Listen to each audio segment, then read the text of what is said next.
Hello students. Now in this video we are going to learn the sources of ancient Indian history. The ancient period of Indian history extended from the Stone Age to the 8th century Common Era. When we learn about the Stone Age period of Indian history, though the archaeological excavations since script had not developed at that time, no written sources are available. However, information about the ancient period from 1500 BCE onwards can be derived from the Vedic literature. In the beginning, the Vedas were not in the written form. The ancient Indians had developed the technique of memorizing and reciting them. The Vedas were written down later on.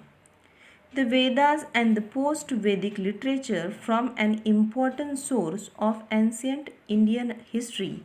It includes the Brahmanas, the Upanishads, the epics, the Ramayana and Mahabharata, the Jain and the Buddhist literature, plays, poems, stones and pillar inscriptions, travelogue of foreign travelers, etc.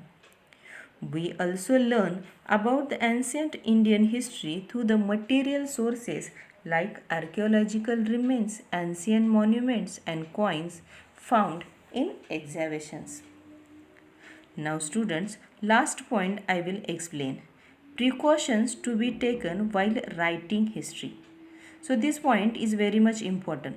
Before that we understood what is the material source, written source and the oral source. But now we have to understand what precautions you have to take when you are writing the history.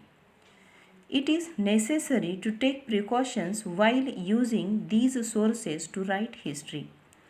A written document cannot be said to be authentic just because it is old.